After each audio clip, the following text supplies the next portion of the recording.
Middle east സംഘർഷത്തിൽ നിർണായകമായ ഒരു മാറ്റം കൂടി സംഭവിച്ചിരിക്കുന്നു. ഇറാൻ മുന്നോട്ട് വെച്ച സമാധാന നിർദ്ദേശങ്ങളിൽ വ്യക്തത വരുന്നതുവരെ വെടിനിർത്തൽ നീട്ടാൻ അമേരിക്കൻ പ്രസിഡന്റ് ഡൊണാൾഡ് ട്രംപ് നിർബന്ധിതനായിരിക്കുകയാണ്.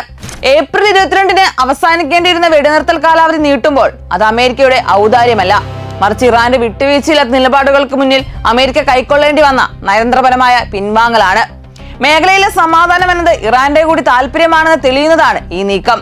അമേരിക്കയുമായുള്ള ചർച്ചകൾ പുനരാരംഭിക്കാൻ ഇറാൻ വിസമ്മതിച്ചതോടെ വൈസ് പ്രസിഡന്റ് JD വാൻസിന്റെ പാകിസ്ഥാൻ യാത്ര വൈറ്റ് ഹൌസിന് റദ്ദാക്കേണ്ടി വന്നു. ഇതിനിടയിലാണ് ഇസ്ലാമിക് റവല്യൂഷണറി ഗാർഡ് കോർപ്സിന്റെ മുതിർന്ന കമാൻഡറുടെ ശക്തമായ മുന്നറിയിപ്പ് പുറത്തു വന്നത്. അമേരിക്ക യുദ്ധം പുനരാരംഭിക്കാൻ തുനിഞ്ഞാൽ മേഖലയിലെ എണ്ണ വ്യവസായം തന്നെ ഇല്ലാതാക്കുമെന്ന ഇറാന്റെ പ്രഖ്യാപനം ആഗോള വിപണികളെ വിറപ്പിച്ചിരിക്കുകയാണ്. തങ്ങളുടെ പരമാധികാരത്തിന് മേൽ കടന്നു കയറാൻ ശ്രമിക്കുന്നവർക്ക് നൽകുന്ന കൃത്യമായ മറുപടിയാണിത്.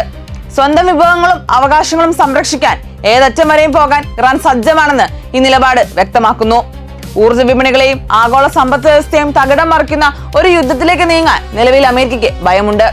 അതുകൊണ്ടാണ് ചർച്ചകൾ വഴിമുട്ടിയിട്ടും വെടിനിർത്തൽ നീട്ടാൻ ട്രംപ് തയ്യാറായത്.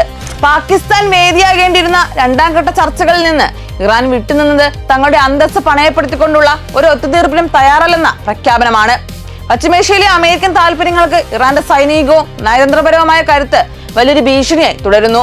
നീതിയുക്തമായ ഒരു കരാറിന് മാത്രമേ മേഖലയിൽ ശാശ്വത സമാധാനം കൊണ്ടുവരാൻ കഴിയൂ എന്ന് ഇറാൻ അടിവരയിടുന്നു. അമേരിക്കയുടെ സമ്മർദ്ദതന്ത്രങ്ങൾക്കും ഭീഷണികൾക്കും മുന്നിൽ ഇറാൻ മുട്ടുമടക്കില്ലെന്ന് ഒരിക്കൽ കൂടി തെളിയിക്കപ്പെട്ടിരിക്കുകയാണ്. ലോകത്തിന് ആവശ്യമായ ഇന്ധനവും ഊർജ്ജവും ഉറപ്പുവരുത്തുന്നതിൽ ഇറാന്റെ പങ്ക് നിർണായകമാണ്.